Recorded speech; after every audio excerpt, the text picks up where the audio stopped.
چار یارم تابع اولاد علی مذہب حنفی دارم ملت حضرت خلیل خاک پائے غوث اعظم زیر سایہ ہر ولی صدیق اکس حسن کمال محمد است فاروق ذل جاہو جلال محمد است عثمان ضیاء شمع جمال محمد است حیدر بہار باغ کسال محمد است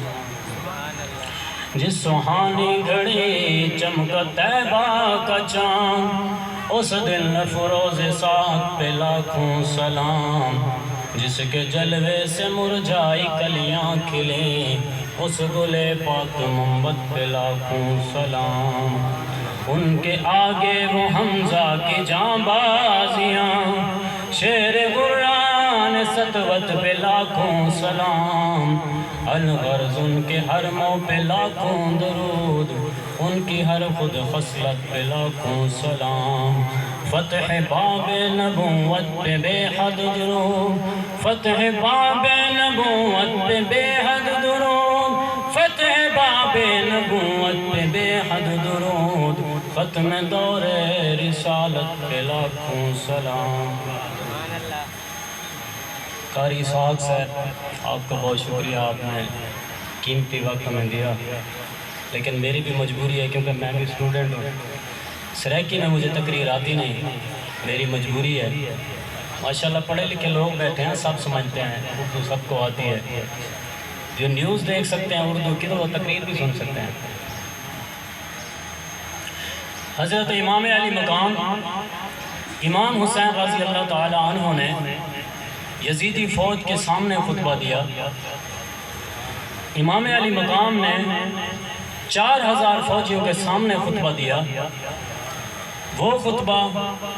تحریک لبیک یا رسول اللہ کا منشور ہے وہ خطبہ ہی قیامت تک کے مسلمانوں کا منشور اور دستور ہے وہ خطبہ ہی کشمیر و فلسطین کے مظلوم مسلمانوں کا دستور ہے اور اسی کے زمن میں ہم زندہ ہیں اور انشاءاللہ حق اور باطل کی جنگ جاری رہے گی اور پھر جب کل قیامت آئے گی ہم سوئے حشر چلیں گے شہ ابرار کے ساتھ قافلہ ہوگا رواں قافلہ سالار کے ساتھ یہ تو طیبہ کی محبت کا اثر ہے ورنہ کون روتا ہے لپٹ کر در و دیوار کے ساتھ اے مظہر ہم بھی سنیں گے کوئی نعت رنگین گر ملاقات ہو گئی شاعر دربار کے ساتھ امام علی مقام نے بتا دیا کہ میں میدان میں کیوں آیا آپ نے اپنے ساتھیوں اور حر کو فرمایا کہ میں نے اپنے نانا جان کو یہ فرماتے ہوئے سنا کہ جس کسی نے ظالم بادشاہ کا زمانہ پایا ظالم کے ساتھ جو اللہ کی حلال کردہ چیزوں کو حرام کر رہا ہو اور حرام کو حلال کر رہا ہو اور اللہ کے عہد و پیمان کو توڑ رہا ہو پاکستان کا مطلب کیا لا الہ الا اللہ دستور ریاست کیا ہوگا محمد رسول اللہ جو بزرگ یہاں بیٹھے ہیں ان کو پتہ ہے کہ جب پاکستان بنا تھا تو یہ اللہ سے وعدہ کیا تھا کہ یا اللہ ہمیں ایک سلطنت دے دے جہاں ہم تیرے حبیب کا دین نافذ کریں گے ہم یہ باتیں کرتے ہیں تو لوگ کہتے ہیں جی سیاسی گفتگو کر رہے ہیں میں نے کہا یہ گفتگو سیاسی گفتگو تو امام حسین رضی اللہ عنہ نے بھی کی ہے کہتے ہیں آپ حکمرانوں کے خلاف بولتے ہیں میں نے کہا یہ تو امام حسین بھی بولے اور مدینہ سے چل کر کربلا آئے اور پورا کنبہ لے کر آئے بچے جوان سب لے کر آئے بہت ساری باتیں ہیں جو ہم نے کبھی لوگوں کے سامنے بیان نہیں کی اس لیے اقبال کہتا ہے اقبال یہاں نام نہ لے علم خودی کا موضوع نہیں مکتب کے لیے ایسے مقالات بہتر ہے کہ ان شعروں کو سکھا اقبال یہاں نام نہ لے علم خودی کا موضوع نہیں مکتب کے لیے ایسے مقالات محکوم کے حق میں ہے یہی تربیت اچھی موسیقی و صورت کری علم و نباتات اقبال کہتا ہے اس طرح کی باتیں نہ کیا کر لوگوں کو مسئلہ ہوتا ہے کہ مولوی صاحب اب سیاسی ہو گئے ہیں لبیک کا نعرہ بھی سیاسی ہوگا۔ حسد دنیا میں ہی پتہ چل رہا ہے، قیامت والے دن جتنے بھی گناہگار ہوں گے ان کے لیے معافی ہے۔ حضور صلی اللہ علیہ وسلم نے فرمایا میری شفاعت ہے ہی بڑے گناہ والوں کے لیے، گناہگاروں کے لیے، لیکن غدار کوئی نہ ہو۔ رب نے کان اس لیے نہیں بنائے کہ بندہ حضور کے بارے میں باتیں سنے، حضور کے بارے میں باتیں کریں۔ اقبال کہتا ہے ظاہر اشکال جلوہ ہے دل فروز،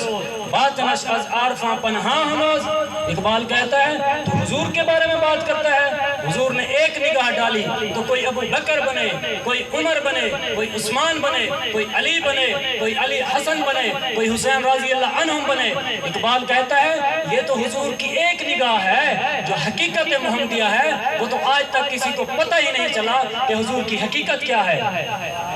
آج لوگ کہتے ہیں کہ مولوی صاحب سیاسی باتیں کرتے ہیں۔ میں نے کہا حضور صلی اللہ علیہ وسلم نے ہجرت کے بعد 10 سال تک مدینہ میں سیاست نہیں کی، پوری دنیا کے بادشاہوں کو حضور نے خط نہیں لکھے۔ حضور صلی اللہ علیہ وسلم نے عرب و عجم کے بادشاہوں کو جو خطوط لکھے ان میں کیا فرمایا؟ حضور نے قرآن کی آیات بھی لکھی اور فرمایا اسلموا تسلموا، فرمایا میرا کلمہ پڑھو بچ جاؤ گے ورنہ میں آ رہا ہوں۔ جب آپ نے اپنے دین کو اس نظریے سے پڑھا ہی نہیں ہے کہ حضور صلی اللہ علیہ وسلم کو اسوہ حسنہ نمونہ، تو اللہ نے حضور کی ذات بیان فرمائی ہے۔ لَقَدْ كَانَ لَكُمْ فِي رَسُولِ اللَّهِ أُسْوَةٌ حَسَنَةٌ، اللہ نے فرمایا تمہارے لیے بہترین، اعلیٰ، افضل، خوبصورت، چمکدار نمونہ میرے رسول کی ذات ہے۔ حضور نے ایک حج کیا، حاجی کی بڑی عزت ہے، اس کے لیے 27 لاکھ بندے بھی چلے جاتے ہیں۔ جب حضور کے دین کے غلبے کی بات آئے کہتے ہیں یہ دہشت گردی ہے، یہ کفر ہے۔ اقبال کہتا ہے میں خانہ یورپ کے دستور نرالے ہیں، لاتے ہیں سرور اول